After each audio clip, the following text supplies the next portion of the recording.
I'm one of the clinical fellow registrars, and one of your colleagues requested that we do a brief session on communication skills for interviews. I'd say this is something really handy across every level, whether you are looking for foundation interviews, whether you're looking for IMT interviews or consultant appointments, the basic principles are the same. Before we get started, I just like to, because I like to make things interactive and it's best if we are talking, and that's the best way to learn really. How do you feel your interview skills are on a 1 to 10 scale? Where would you put yourself? No idea. Okay. If I ask you to appear in an interview tomorrow, is that something that will make you nervous, excited? You feel you're up to it? Do you think you need any preparation? How do you feel about it? Okay. Okay, very good. Yeah, well, that's a good attitude. I will say most doctors and healthcare professionals find interviews very intimidating because we're not usually used to talking about ourselves and our achievements and just putting ourselves out there.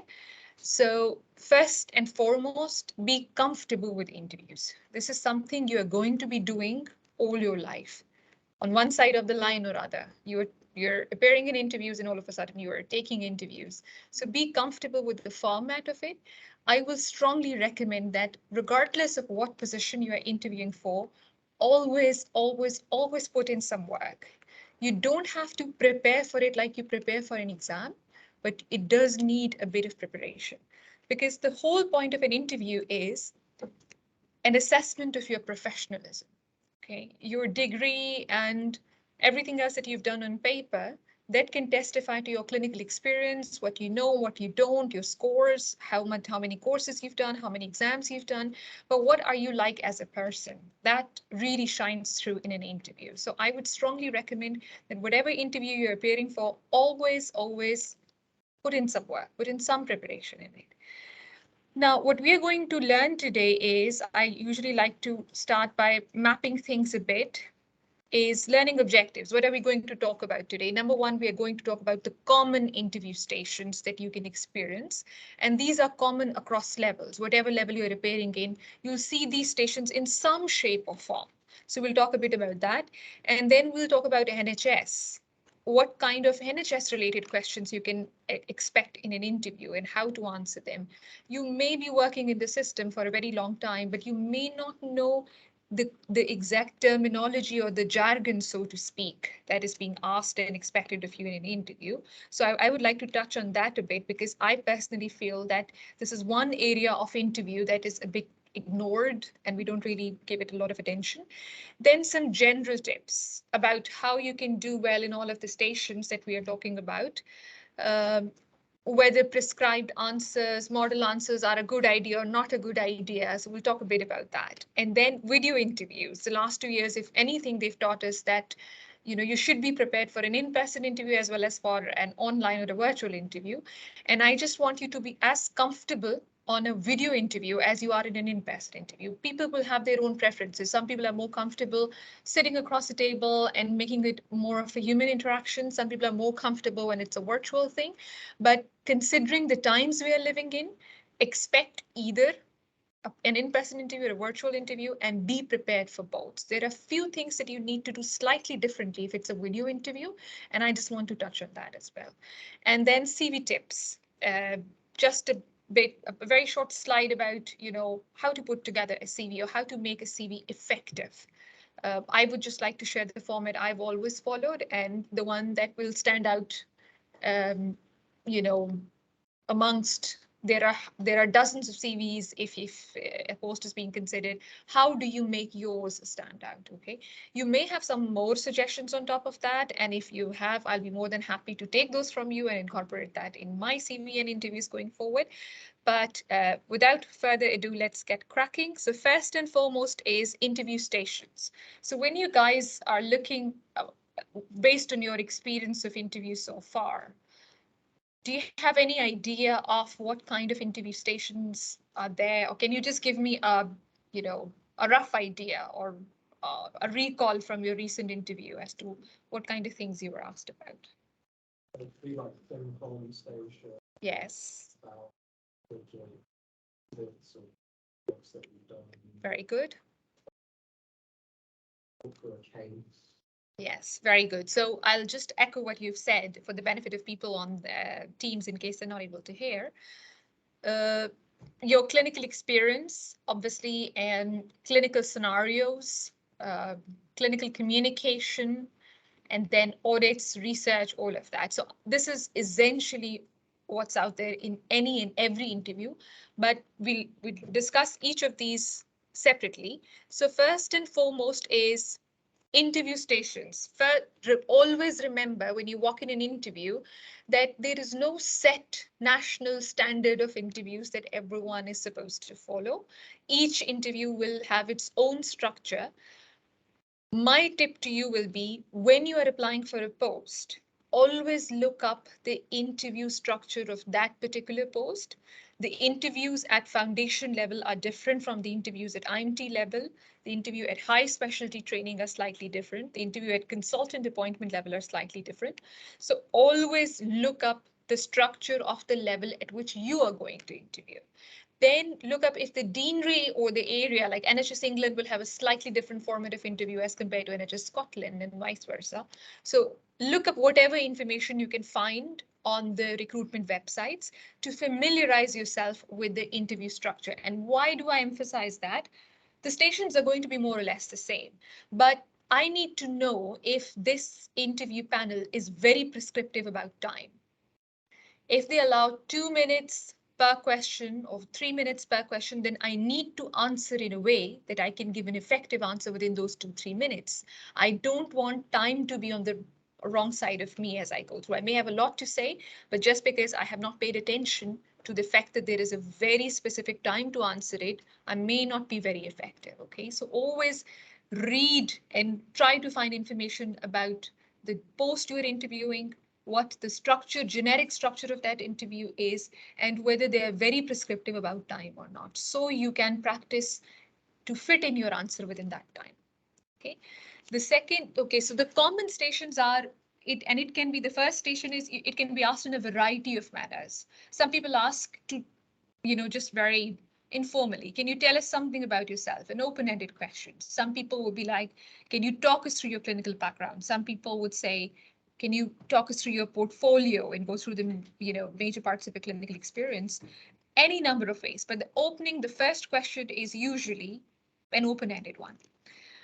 My tip will be use this open-ended opportunity to make the points that you are trying to make. Okay. It's a very overwhelming question when someone asks you, can you tell us something about yourself? I don't know if they want to know about my pets. I don't know if they want to know about, my professionalism or my clinical experience or the exams I've done or what I plan to do. It's a bit of a difficult one, but think of your strengths, okay, and use this opportunity to highlight those strengths. For example, some of us are better in research. Our CV is a bit heavy on research. So I will use this open-ended question to tell them about where I've graduated from, how many years of clinical experience I have, what clinical rotations I've done so far, and then I'll make a point about I have experience in research and I'm interested in this and that. So there and then, from the word go, you've given an impression to the panel that this is your strong point. Okay, so use this opportunity. If it's a clinical post, a clinical fellow post, academic post, and you've done a good bit of teaching and you think you have a better shot at it, hit the nail on the head right from the word go. Okay, so my tip is use this opportunity to highlight your strengths. Keep it short, just generic. My name is XYZ. I've graduated from this medical school in this year. I have X number of clinical experience in, and if you want to list specialties, you're more than welcome to do that. And then make a strong point about whatever it is that you want to highlight, whatever it is that is most relevant to this position that you would want to highlight. Okay. The next thing is we'll go about this background a bit more in detail. The next thing that is usually asked is NHS issues, and you may not expect this question in probably foundation level interviews, but as you progress in your careers, the expectation is that you've worked in the NHS for a considerable length of time and you understand what are the common challenges and how do we improve standards across NHS and what are the key domains of NHS. So we'll touch on this a little bit, but there's usually a station around either clinical governance or future plans for NHS or challenges faced by NHS. Okay, so this is also one part of the interview. The other one is academic station. So you can be asked about the research, audit, teaching, anything at all in these stations. We'll discuss each of these stations individually. So we'll talk further about that. Clinical scenario station, it can be one, it can be more than one. You're given a hypothetical scenario and then you are asked to respond. Again, we'll touch on how best to approach this one. And the last one that I'd like to touch on is dilemmas, difficult situation. How did you deal with a difficult colleague? How did you deal with a difficult situation at work? This is basically an assessment of your professionalism.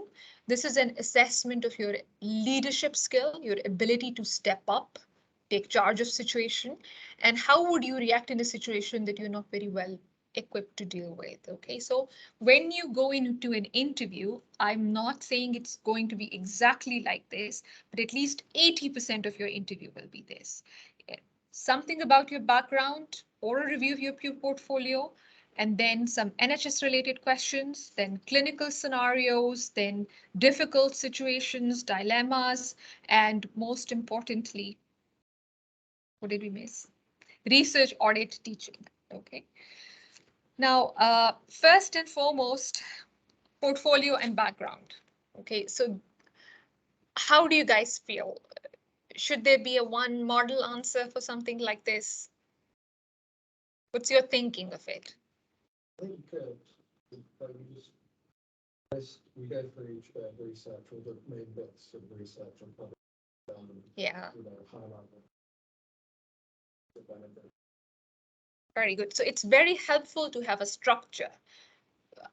I've never walked into an interview thinking that I'll just faff around because although we know ourselves the best, we find it very difficult to talk about ourselves. And it's the good thing about having a structure is it lets you be an effective communicator about your strengths. Okay, so what I would recommend is it sounds quite cheesy, but spend time getting to know yourself. Okay, it's very important for you to understand why you want to do this job. Okay, you're highly skilled professionals, you're highly educated professionals, you're not just walking into a job just for the heck of it. Either this is a specialty that you want to pursue, or this is a specialty that you want to taste to see if this is something you'd like to do long term. Or you may want a more generic experience. I've done a lot of medicine, but I've never done surgery before. I've never done pediatrics before. So I want to do this job to have a flavor of it, to be a more well-rounded clinician, anything at all. What is your reason to want to take this job? You want to take this job because there are teaching opportunities in it, and you feel that as a budding professional, this is some aspect of your career you have not had a chance to pay much attention to, and you want to build up on your teaching skills. There's always something or the other. So before the interview, sit down with yourself and think about why do you want to do this job? Not only it helps you answer the question effectively in the interview, I personally feel it gives you a map as to what do you want out of this job. As important as service provision and service delivery and patient care is, especially in the initial phases of your career, it's really important for you to be building up strengths, to be building up new skills, to be learning new things. Okay, so if you have that mapped out from the start, that this is what I want to do in this job, this is what I want to get out of this role, you come across as a professional who has planned ahead and who knows what he or she wants. Okay, so first and foremost, try and have a clear idea in your head as to what do you want out of this role. Next is national person specification. So for example, if I am applying for a respiratory training post, the first thing I will do is I will go on the national specialist recruitment website, and there's always a specification as to what are they looking for? Who are they looking for? There are skills that are unique to every specialty. If you want to be a surgeon, you better have good motor skills, you have more dexterity, you have hand-eye coordination. If you are looking to become a gastroenterologist, then you have to have an interest in procedures. If you are looking to become an emergency physician, then you have to have an interest in the acute management of patients, and you should be able to keep your cool under very pressurizing circumstances. So there are certain qualities or strengths that are unique to each specialty, and these are mentioned on the National Person Specification. When you go home today, look this up, and you'll find out a lot of information as to what the panelists expect from you. What do they want from you? Okay, and that helps you highlight your strengths in that opening statement. For example, if someone's interested in respiratory medicine and they've gone and they've seen that there is person specification guide says that you are in respiratory, you have acute management of conditions like COPD and asthma, and type 1 and type 2 respiratory failure, and then you have chronic conditions like COPD and lung fibrosis that you have to manage over a long period of time. So there is an interesting mix of acute cases and chronic cases. So if you feel that you have had some experience in those, in management of both acute and chronic areas, you can use this bit in making your opening statement. I have worked in acute medicine, and with that experience of having looked after patients in the acute setting as well as patients with long-term conditions, I feel I can bring value to the role of a respiratory physician. So does that make sense as how you can use the person specification to highlight your own strengths? Okay. Another thing about background and portfolio is focus on outputs, and I will continue to say that throughout your interview. The panelists have a very limited time with you. They don't know you from Adam, so they do need to know what you've done, and you do need to sell yourself. Interview is an exercise in persuasion. Okay, so do not feel shy about mentioning I've done this, I've done that, but focus on outputs rather than saying I'm involved in. I mean, if you have nothing to say, you can say that I'm involved in 3 clinical audits or quality improvement projects that are going on right now. But it's a more effective way of saying, I have accomplished this, I have done this. So focus on what you have to show for these things, okay?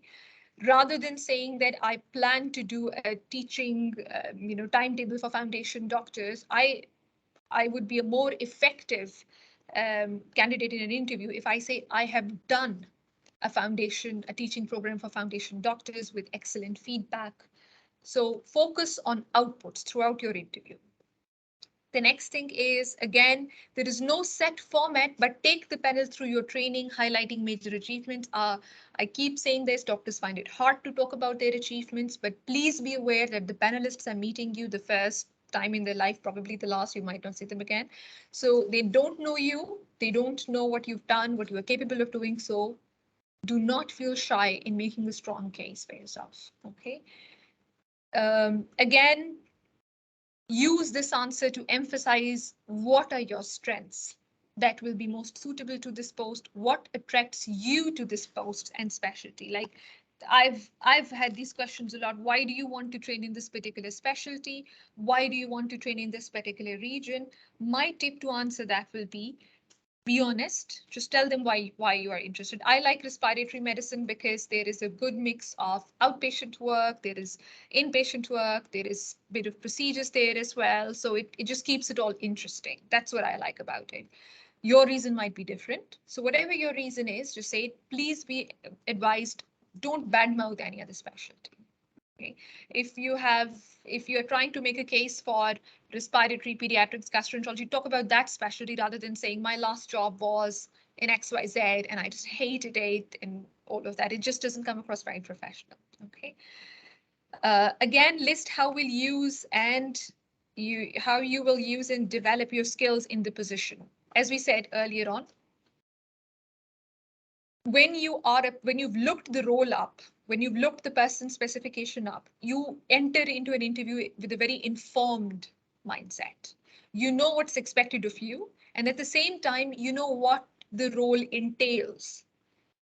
If you are looking to do a simulation fellow job, then you know that this will consolidate the teaching part of your experience. Okay, so you can use your opening statement as a rounding off when you've talked about your primary medical qualification, your clinical experience, your strengths, what attracts you to the specialty. Another thing you can say is, what I'm particularly looking forward to do is to consolidate my teaching experience, and I believe this job opportunity is is is ideal towards that, or I'm hopeful that I will be able to consolidate that part of my skills. Okay, so that's a good rounding off. I don't like model answers, so I will advise against those. Everyone is different. Our clinical experience is different. Our academic journeys are different. So take this opportunity for the panel to get to know you as a person and your story. Okay, it's the textbook answers a lot. There's a lot of interview literature out there, and there is a lot of communication skill workshops out there. I personally feel that, you know, there is more than one way to answer a question appropriately. So, and trust yourself that as long as you cover everything, your background, your clinical qualification, what makes you a strong candidate, you have done your homework by looking up the deanery, by looking up the specialty, by looking up the personal specification, you can answer this question very effectively. Okay, so if you don't have an oven ready answer to anything, that's fine. That's okay, as long as you know the principles, as long as you understand what the panelist is trying to ask you. Okay.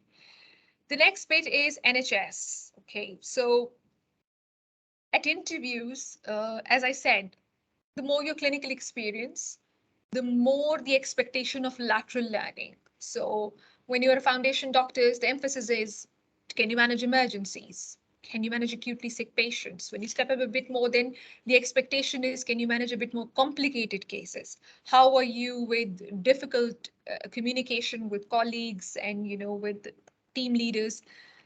A part of this lateral learning expectation is knowledge of NHS. How does the NHS work? So when you appear in an interview, I would advise you to read up a few things. First and foremost, whatever trust you are applying for, please read about the trust values. Okay, they're all very similar, and they are very similar to what the NHS outcomes framework domains are. There are about 5 domains: preventing patients from premature death, making sure that they're looked after in an episode of acute illness, making sure patients with long-term conditions are managed well, making sure patients' experience of care is a positive one, and most importantly, making sure that we have a safe environment where we look after patients. So this is, we do all of that every day, and we know what these principles entail, but knowing that these are the domains of the NHS outcomes framework, it makes you come across as a very sound professional. Okay, so there aren't a lot of things that I would want you to read before you go into an interview. This is not an exam. An interview is a competition. It's not an exam. You have to do better than everyone else that's appearing. You do not have to, you know, elbow everyone else out. Okay.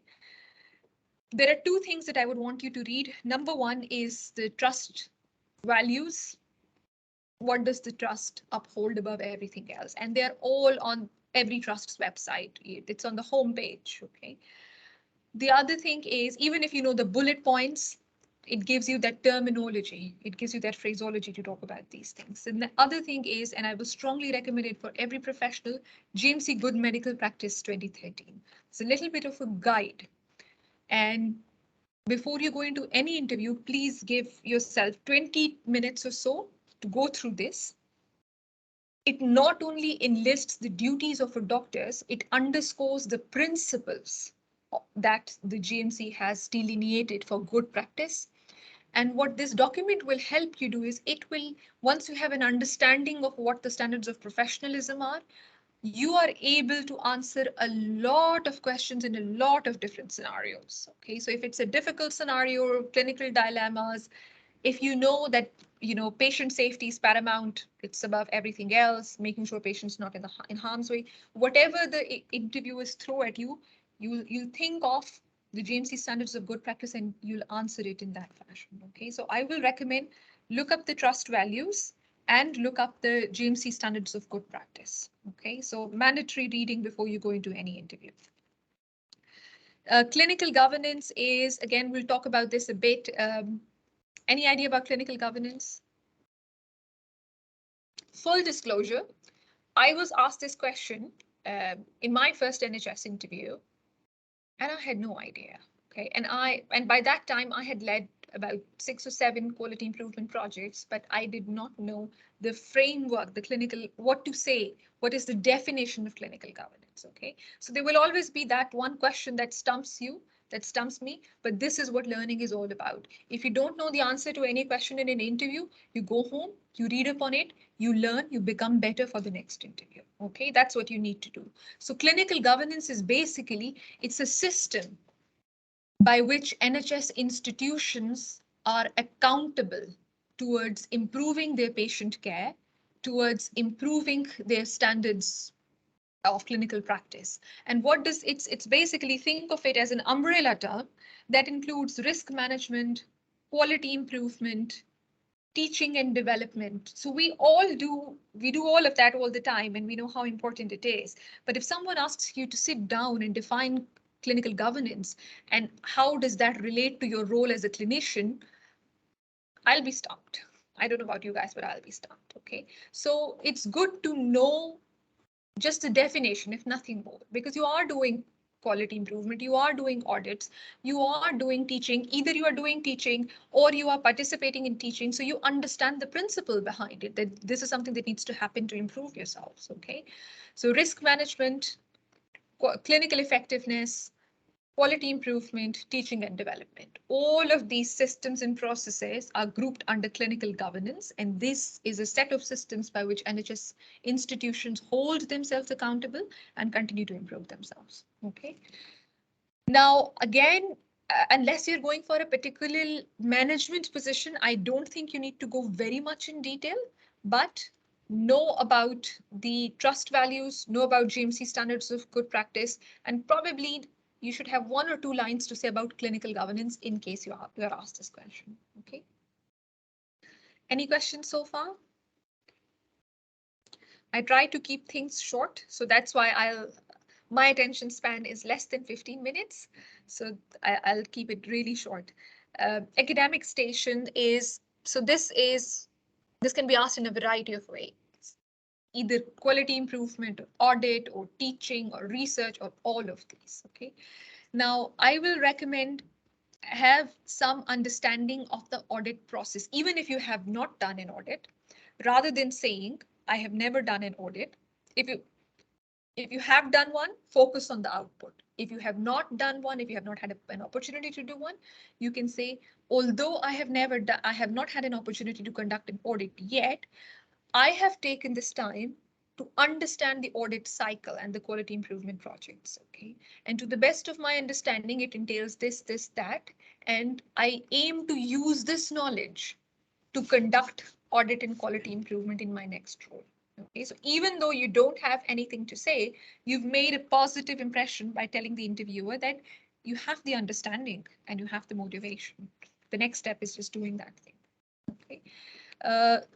If you have done an audit, the questions can be along the lines of, how do you think that improved clinical practice in your area? So if you have written about an audit in your CV, please be prepared to answer this. For example, my audit was on insulin prescription. And I think that was very important for patient safety and medication safety. And we got excellent feedback from the nursing staff. And we did not have as many medication errors as assessed by the DATIX and incidents reported. So this is an impactful clinical quality improvement project. Okay, so just saying that you've done this audit is not enough. You should have an understanding of the audit cycle, plan, do, study, act, and then you should know what the clinical impact of your audit was, because your questions will be along those lines. Then research experience, again, if you have some research experience, that is amazing. But if you don't have research experience, again, you can say that, I have not had an opportunity to conduct research, but I'm particularly interested in it because I feel that for our continuous development, it's very important. The UK is very good in research. The recovery trial tells us things are done in real time. We learn things in real time.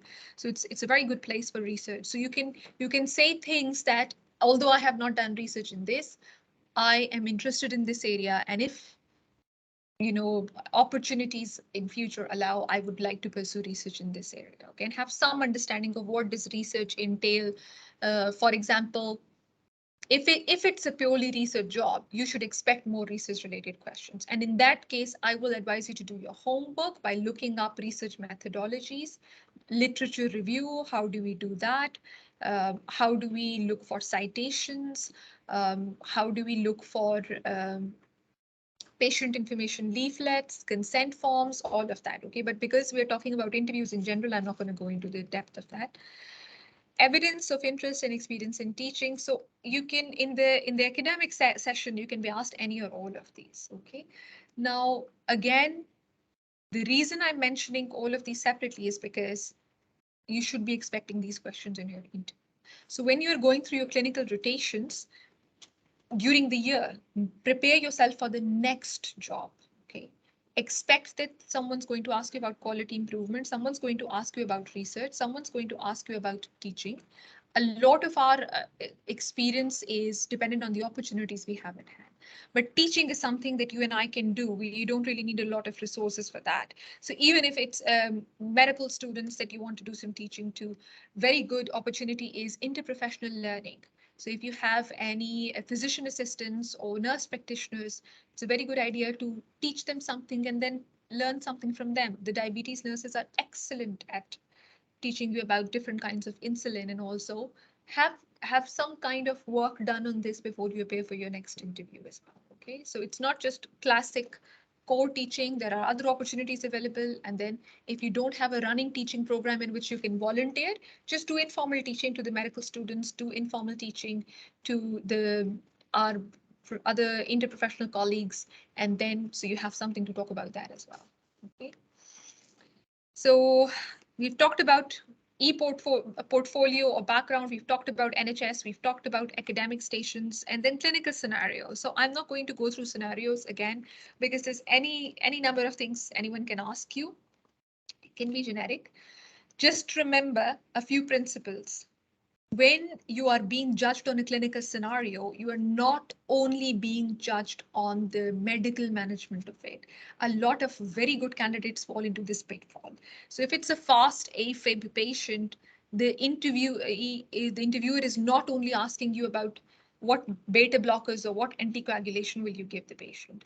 They're asking you about that aspect. They're asking you about how will you stabilize the patient, so A, B, C, D, E, but they're also asking you about your ability to take charge, okay? Clinical communication with the nurses, your ability to escalate it to the next level. So make sure that your answer is comprehensive in any clinical scenario. In addition to mentioning about stabilizing the patient, I'll give the patient XYZ medication. Make sure that if there is family to be communicated with, you've included that in your answer. You've included your ability to work with nurses as a team. So clear delegation, clear communication with the nurses. And then if you feel there is room for escalation involving ICU, involving cardiology. So when you are being given a clinical scenario, you are being asked about all of these things. A lot of times we go into this, and then, for example, if it's a stroke patient and I'm being asked about that in the interview, I will say, we did a CD brain and there was a stroke and we thrombolized the patient, and I'm walking out of the interview room thinking I've given an excellent answer, but I haven't. I haven't talked the interview panelists through the stages. I will do a thorough assessment. I will stabilize the patient. I will organize urgent neuroimaging. I will discuss with the stroke consultant. Okay, so their clinical safety is very important. I will get collateral history from the next of kin. And once a clinical decision has been made, I will communicate it to the patient. I will communicate it to the next of kin. If the patient has low GCS, you feel the patient needs to be intubated, I will involve ICU. Okay. And then I will check with my nursing colleagues that they're clear on the plan and all of that. Okay. So whatever clinical scenario you are given, We can go through 50 scenarios, but you'll be asked a 51 scenario that's slightly different. So if you're asked something different, don't be worried about, oh my God, this is something I've never done before or I've never practiced before. Just know that you are being assessed on a variety of things. And if you'll keep that in mind, you won't go wrong. Okay. Now, the next thing is difficult scenarios. So there are a few mnemonics, star and spies, and I'll go through these. If you like, you can use this, but what I want you to understand is basically the principle. The difficult scenarios can be, we'll talk about it in two examples. For example, one scenario can be an aggressive patient is there in the A&E, and the nurses have asked you to go and sort this thing out. If I answer that I went into A&E and I immediately removed the patient and went into a quiet room and talked to him and made sure that, he was not harming anyone, and I calmed him down, and then he was happy not to make a complaint. The patient was very irate about the waiting times and all of that. So I talked to him about it and he understood, and eventually he decided not to file a complaint. This is what we do all of the time. I don't think you and I do anything differently, but it's about how you convey that answer.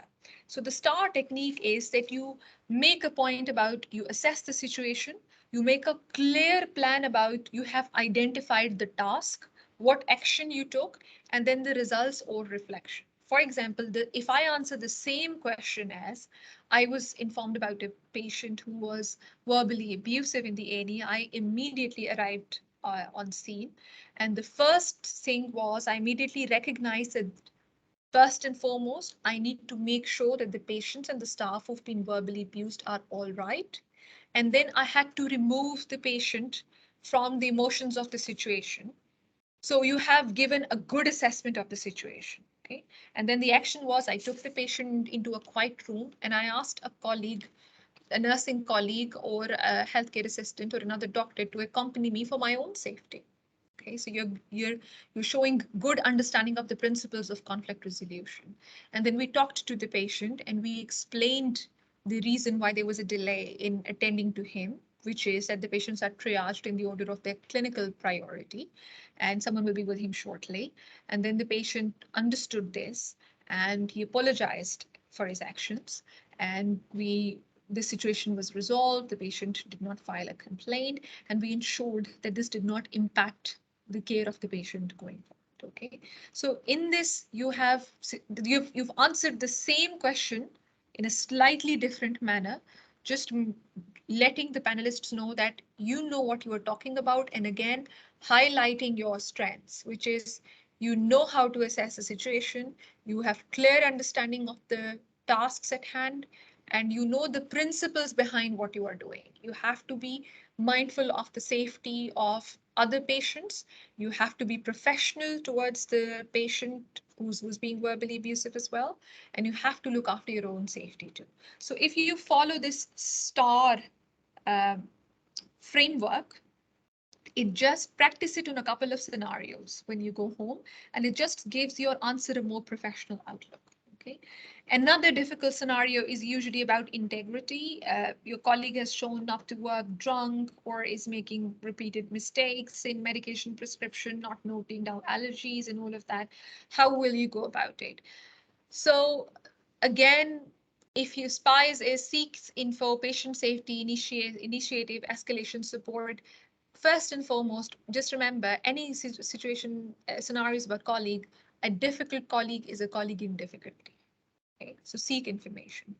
If someone's showing up to work, no one in their right mind will show up to work. Something's happened. Something's not quite right. Have they lost their partner recently?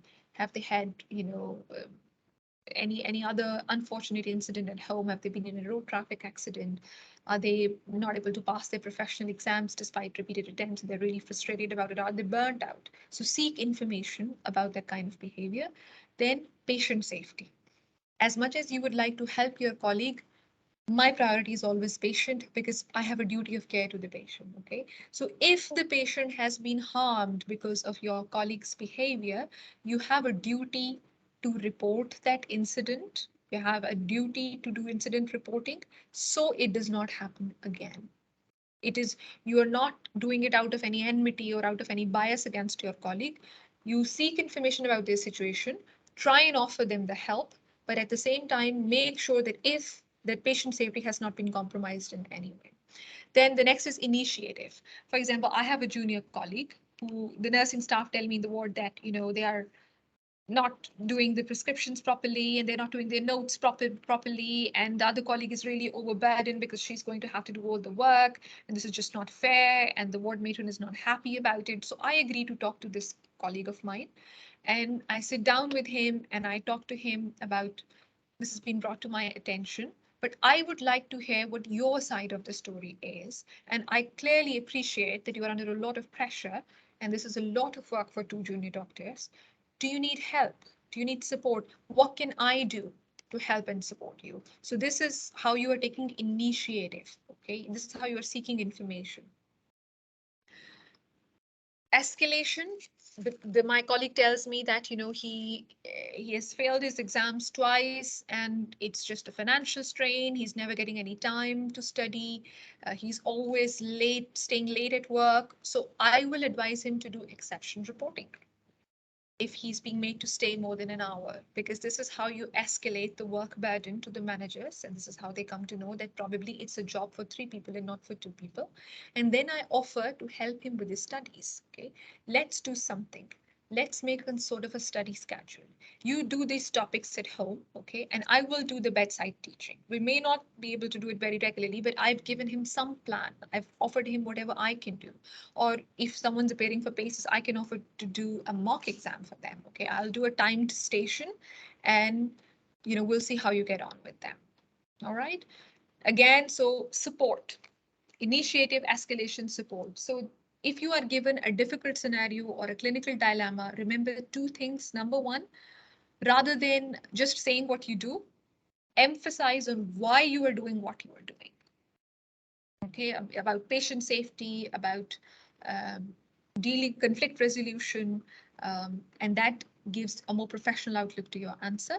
The second thing is if it's about a difficult colleague, the first thing you have to ensure is the patient was not harmed. If the patient was harmed, you have to do incident reporting. And then the next part of managing this situation is that you try and sit down with your colleague, get their side of the story, try to help them, try to support them, because they're clearly in a difficult situation and are not making great decisions right now. Okay. Again, I do not like to go over prescriptive scenarios because there are 150 different kinds in which this question can be put forward to you. But if you remember the principles, you will not go wrong. If you are given a scenario in this situation, a difficult scenario that you don't know the answer to, always say, I will consult the trust guidelines. I will consult my senior, whether it's a registrar or whether a consultant for support. Because there are a lot of questions that you and I would not have an answer to off the top of our heads, but at least you are showing the panelists that you are mindful of safety and you want to consult the trust procedures and policies and go by them. You're not really solo flying on autopilot yourself, okay? Now, just another thing is, the next thing is video interviews. So have you ever appeared in a video interview? How did you find them? Better or worse than in person? Worse. That's a quick one. You thought it was better. So you see, we have different answers in the room. Some think it's better, some think it's worse. Whether you are comfortable with it or uncomfortable with it, just be prepared for it. It does not change anything. Because it's online technology and all of that, always be ready and online at least 3 to 5 minutes beforehand. And when I say be ready and online, ready to go in 3, 2, 1. Okay. Then IT check. Always, always, always check your gadgets. And if possible, have a backup. Okay. For example, if you're planning to use your laptop, make sure that you have Teams or Zoom downloaded on your phone as well, in case your laptop decides to refresh the windows or something like that has happened to me. So you can then log on with your mobile. Okay, so IT check, be in time, be about 3 to 5 minutes early, Do an IT check, have a backup, and then quiet environment, eliminate interruptions. I will advise that try to take time off. It's not a great idea to try and do interviews on the go when you are in the hospital because your clinical commitments can vary from day to day. And if you are at work, you are expected to look after patients. So that always takes priority. And it's not a great idea to show up on an interview last minute panting because you were doing an emergency lumbar puncture or something like that. It's just not professional. Okay, so try and take time off. And when you are at home as well, try and minimize interruptions. If you have housemates, if you have family members, just make sure that you clearly tell them that I have my interview from this time to this time. And I will really appreciate some peace and quiet. Okay, if you have pets, make sure they are in a distant part of the house. Just any interruption at all. Obviously, we cannot predict the Amazon delivery driver, but that's a different thing altogether. Time, watch the time. Okay, so if you are using a laptop, try to use your phone, or even if you want to keep time on your laptop, even that's fine. The important thing is, again, you want to time your answers. You don't want to talk so much that it doesn't leave time for the parts of the interview that you have a lot of things to say about. For example, if I have a lot of teaching experience, I will probably not spend a lot of time on research, quality improvement, because I need to allow myself time to get to the juicy bits of my CV. Okay, so be mindful of the time. The other thing is backup contact. So if you've been sent a Teams link or a Zoom link, please always ask in the email, is there a contact number that I can ring should this link not work on the day of the interview? Okay, again, has happened to me. So it may not happen 9 times, but it will happen the 10th time and it will annoy you so much. And again, you were there, you were in time, you were ready, you had booked time off and all of that, but just because of some IT related problem at the other end, you come across as being not professional, not on time and all of that. You don't want that happening. Okay, so always, and most places unfortunately do not volunteer a number. You're going to have to ask them about it. Emails are not very timely, so you need a contact number. Is there a number that I can ring should I run into any trouble on the day of the interview? Okay, so just these few tips about video interview. Other than that, video interviews are very similar to in-person interviews. I will say just one more thing, allow for a bit of a lag. Okay, if you have finished saying what you have and you feel there's an awkward silence, that's not an awkward silence. That's a lag with the video. Okay, so do not feel pressured to talk for the sake of talking. If you've given a professional, well-rounded answer, that's it. Allow for a couple of seconds and the examiners will go on to the next one. Okay. Any questions? CV, just last slide. Okay, so I usually like to follow this format. You can have your own format if you like. I will say keep it short, really short. So you start with personal details, your name, your date of birth, your address if you want, qualifications, primary medical qualification. If you have any other qualifications, you can add on top of that. If you have any intercalated masters or bachelors, you can mention it there. Then clinical experience is I start from my present post and then I usually go back in the chronological order.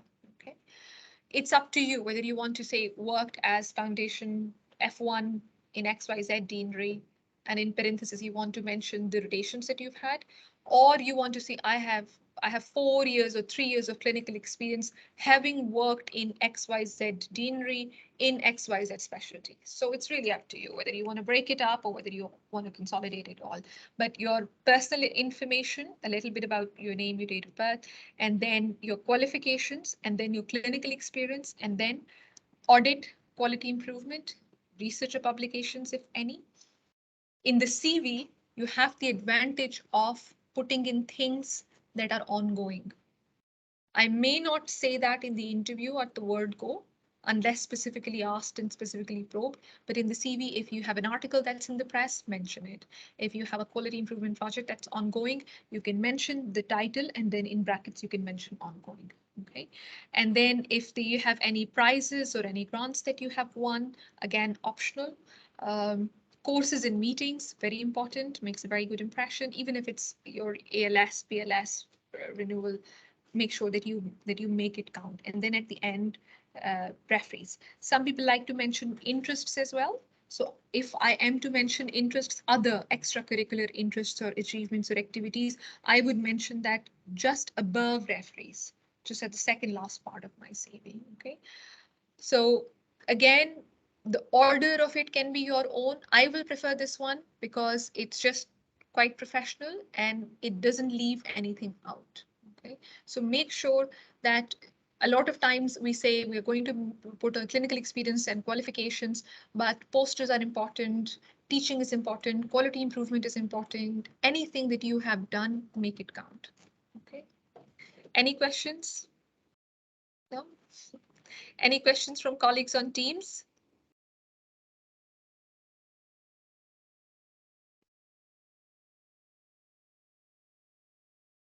Does anyone have any question that I can answer? I'm assuming that as a no. So thank you very much for your time, everyone. And I really appreciate